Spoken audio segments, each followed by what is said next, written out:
Hi guys, welcome back to my channel. So in today's video, I'll be talking about PGWP and SOWP extension. I'll be sharing different details like what were the timelines, and you guys had a lot of questions relating to what all documents, what all extra documents are the ones that we submitted while filing for these applications.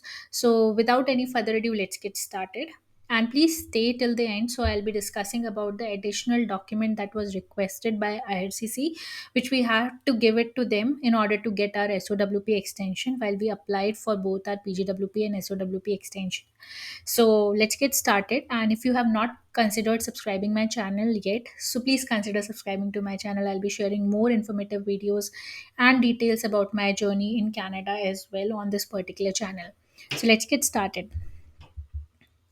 So, if we talk about timelines, first of all, I would also like to discuss and tell you about my study permit extension and the SOWP extension that we applied together. So, basically, my study permit it was valid till April 2023. However, my university they recommended me to at least have one semester of uh, buffer study permit. So my studies were also ending in April 2023. So what we did was we applied for the study permit extension as well as SOWP extension together on December 2022. So this is something that we did so that our visa status changes to implied status, and once our study permit or our SOWP it expires, then also we can continue working or continue doing our things. Because the reason was before it expired, we applied for the extension. We have given an application, so that was the reason we applied for both of these visas together, and finally we got this visa in June 2023. I mean, I understand that was after I finished my studies in April 2023, but we got this visa till November 2023, so which was a great month or a great validity. And finally I also applied. In the meanwhile, I also decided to apply for my PGWP visa, because PGWP, if you guys know, that once you complete your studies, then you get a visa of around 3 years if you have done a course of 2 years. So I pursued masters in computer science, for which was a course of length duration 2 years.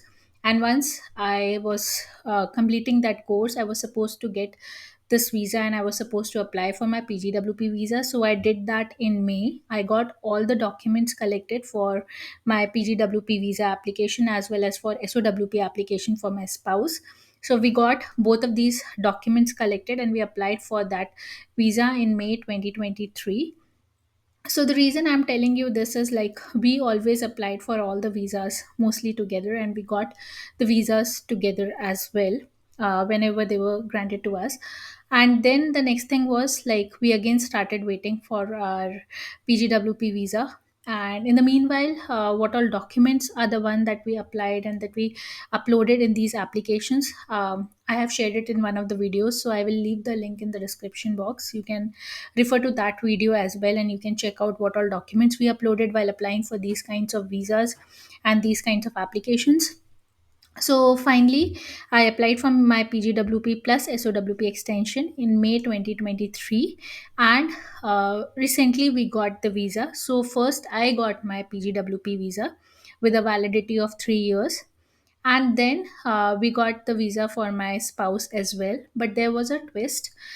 So when I applied for my PGWP visa back in May 2023, I was not working at that time. I just completed my masters in April. However, I joined a company in my domain and in my field of study.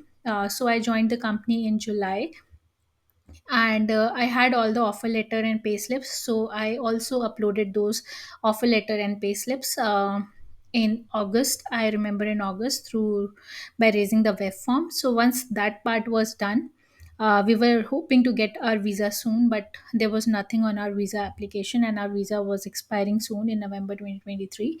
So then I raised another web form just to uh, just to just to request them to grant me the visa and to give us the required extension as well. So what happened is once I raised the web form, after some time, I got a request from IRCC for another document, which I'll be telling you in the next slide. So stay tuned. And once I uploaded that document through the web form, IRCC has given us the spousal open work permit extension as well. So since my visa is the main visa, so I mean that I'm the primary applicant, so my spouse visa is also dependent on my visa. So whatever length of visa that I am getting, let's say I got 3 years visa, so he'll also be getting 3 years of visa. So that dependency is there. Yeah, so I will also be discussing about the SOWP and PGWP documents which we used in our application. So these were the documents which I applied for my PGWP application. So we filed both the applications together. So these were the documents that I uploaded for my PGWP application. So the first document was IMM5710 form, which is the main form, and how to fill that form is there on my website. So you can look into that video as well. Then I uploaded my recent transcripts. So I got the official transcripts issued by my university. And after that, I also uploaded completion of studies letter. So this was the letter which were again requested from my university, and university gives this letter to each and everyone once the studies are completed. So I completed my studies in April, and once the results were out, I requested for this particular letter, completion of studies letter, and they gave me this letter like within a week or so. After that, I also uploaded my passport. Then I also uploaded this family information form, IMM 5713 family information form.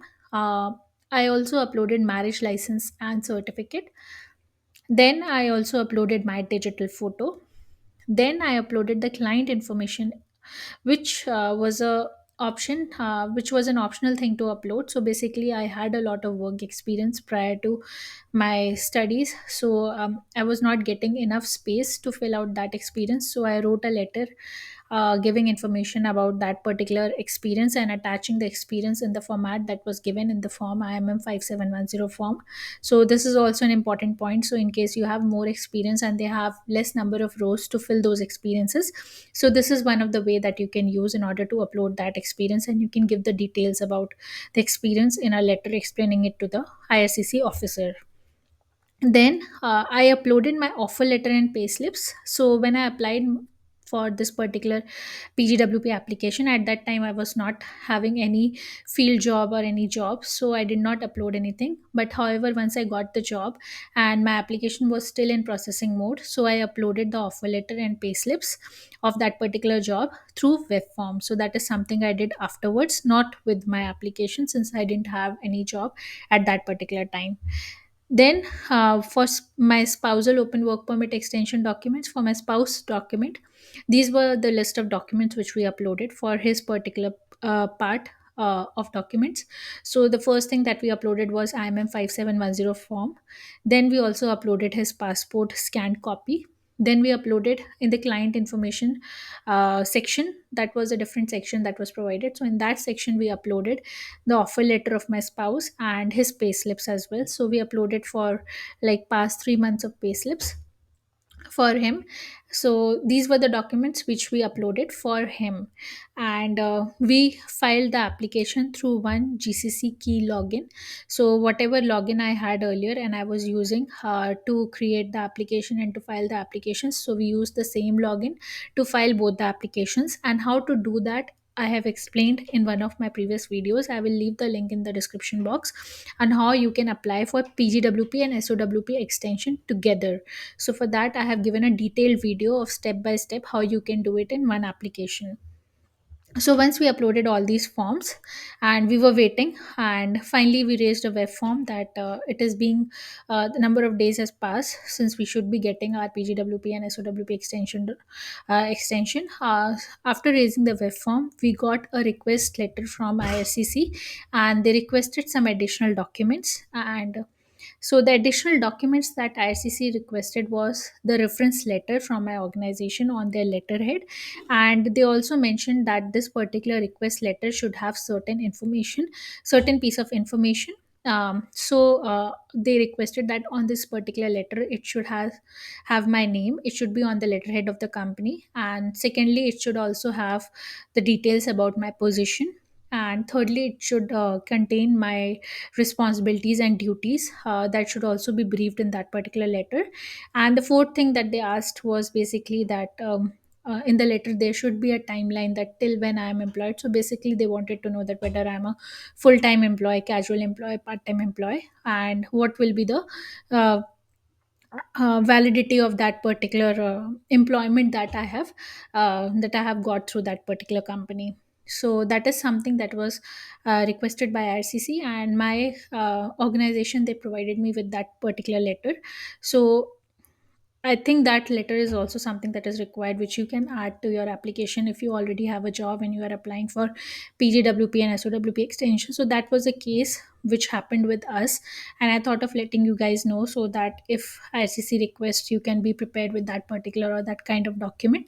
So these were basically the documents that were requested, and finally we got our extension recently for my spouse as well. So that's it for today. I hope you enjoyed the video. I hope this video was informative for you and it will help you in filing your PGWP and SOWP extension applications. And all the best for your journey in Canada, and please consider subscribing to my channel. Thank you. Bye bye.